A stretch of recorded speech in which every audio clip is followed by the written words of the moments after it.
Red 2, standing by.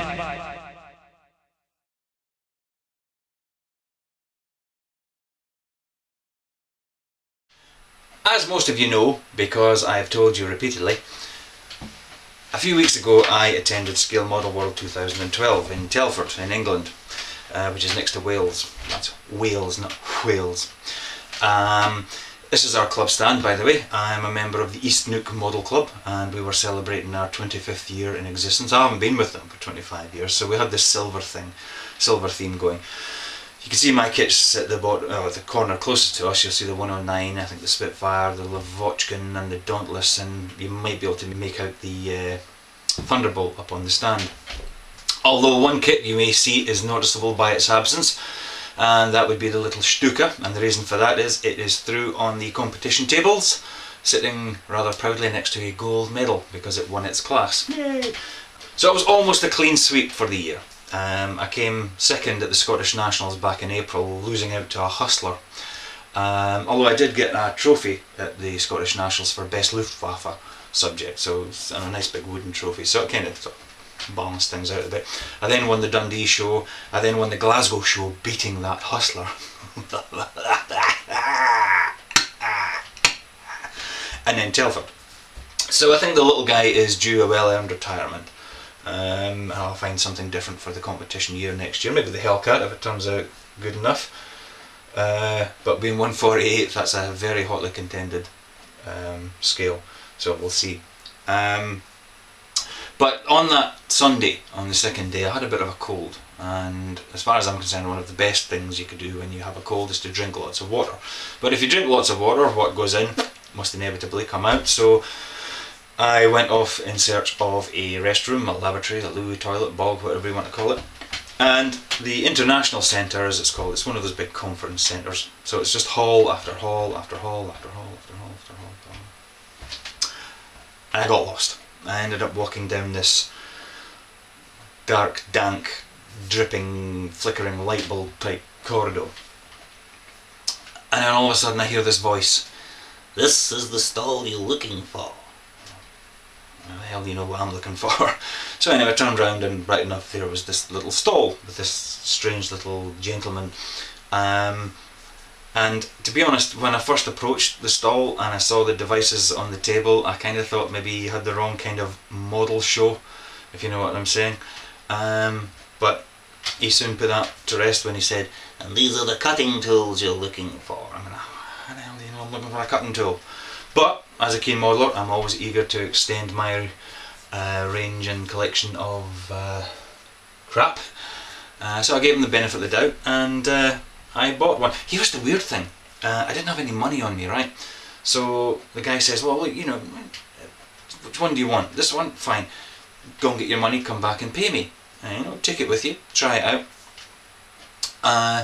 and see how you go." So I duly did that, went away, got some cash, came back. He was gone. Weirdest thing. I need to try and find him. He said his name was Jody, I think. Jody, girl's name, I don't know. But he did tell me to look out for some guy called Seth. Anyway, this is the one I bought. It looks a bit clumsy, a bit random, but I would say it's a very effective cutting tool.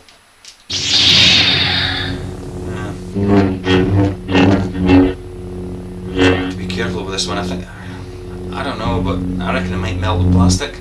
However, there is a little control here, which you can see here, just turning it down. This is something a little bit more manageable, but I don't know. We'll see.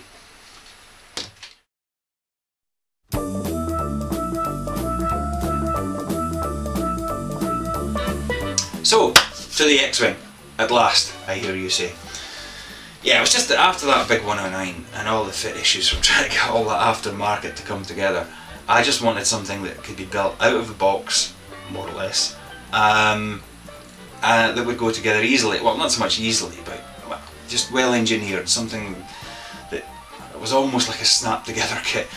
And of course, you know, to achieve that, to the land of the rising sun we must go, and Japan, and the manufacturers there, such as obviously Hasegawa, Tamiya, and in this case FineMolds, who always seem to live up to their name, it has to be said.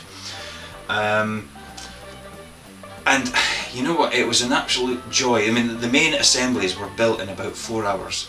The wing assemblies, the engine assemblies, and it was, like when I'm working on the Hellcat, I rarely get to glue things, or that's what it feels like, because everything is so time consuming and painstaking that when I do actually get the glue out, it's few and far between. So it was actually just so liberating just to sit there with all these bits cut off the sprue and just stick them all together, one after the other after the other.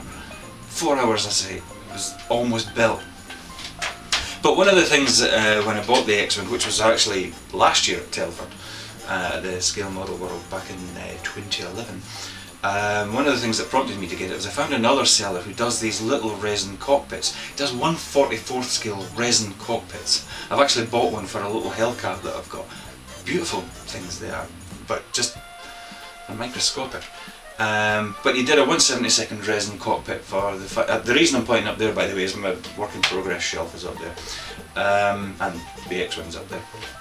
And he did this resin cockpit for that particular X-Wing.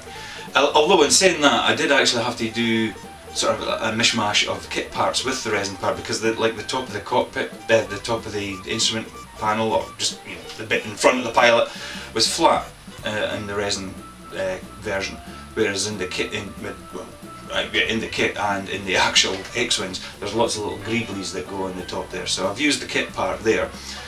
It didn't come with a seat for some strange reason, so I've used the kit seat. And the pilot, I don't know what he based the pilot on. I mean, it almost looks like a TIE Fighter pilot with the oxygen hose and everything, but it certainly isn't from the Rebel Alliance, let's put it that way. So I've used the kit pilot, which is, I don't normally use figures, but I think in this instance I'm going to show the thing sort of in flight. So I've got a little wedge. I'm doing wedge, if you know what I mean. I'm doing red 2. I'm making red 2, because most people do red 5 or red leader, but I like red 2. I like the whole backstory with Wedge. Obi-Wan's uncle in real life. The whole Rogue Squadron thing. The fact that his father was R2 and 3PO was owner. Well, obviously before they jumped ship, as it were. So yeah, I thought we'd do like so. I've got a little wedge, wedged in, as it were. But the whole thing with the Star Wars kit. Oh, as far as the cockpit's concerned, I did a little bit additional detailing as well.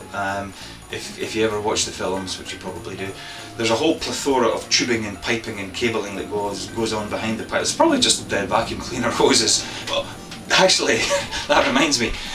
If you ever watch The Empire Strikes Back, you know the scene where, I can't remember the pilot's name, but he's one of the speeder pilots that gets sent out the following morning after Luke and Han are lost on the snow plains of Hoth, and the guy that actually finds them, I can't remember his name now, but if you look at his harness, he's actually got this little area where there's bubble wrap just stuck on it because it looks spacey. Bubble wrap. It's The Empire Strikes Back. Bubble wrap. Anyway, so I did some additional detailing in the cockpit in the form of all the tubing, which was basically just taking copper wire and wrapping it round and round and round and round and round and round and round on a drill bit of varying diameters, and being then metal, it was nice and easy to sort of mould into shape, and then once painted it looks quite good. But yeah, speaking of painting, the whole joy of building a Star Wars model is not the actual construction, it's all about the weathering, because these things are weathered to within an inch of their life, to the point where they almost look over-weathered in the movies. And that's pretty much where I am. As far as the decals are concerned, obviously for making Red 2, the FineMolds decals are fine. I mean, you actually get two options. You get a freshly painted look, if you want, look as in L-O-O-K, and you also get decals that look, like the paintwork's all chipped and faded, but they're very, very thick. I mean, they're so thick they actually cast a shadow. That's how thick they were. So I decided, because they're fairly simple, it's a band up the side of the fuselage, and the wing markings are, they're square, as it were. There's no curves or anything tricky. So I just thought I'd paint them myself. So it was quite easy. It just took a hell of a lot of masking tape, but I got there in the end. And also with Red 2, something that doesn't really show up too clearly in, not only in the movie, the little clip at the start, that's from the the special edition version of A New Hope. And for some strange reason they've decided it's always Red 2 that they show, which is great because I've got a perfect reference for it. So that's all Red 2 that you see at the start of the video. Yeah, there's an additional yellow banding on the wings and a little bit of behind, I think behind the cockpit on the fuselage, which is obviously something of Wedge's own doing. But so that's pretty much where we are with the X-Wing. It's all painted and more or less weathered. It just needs to be, you know, the little finishing touches.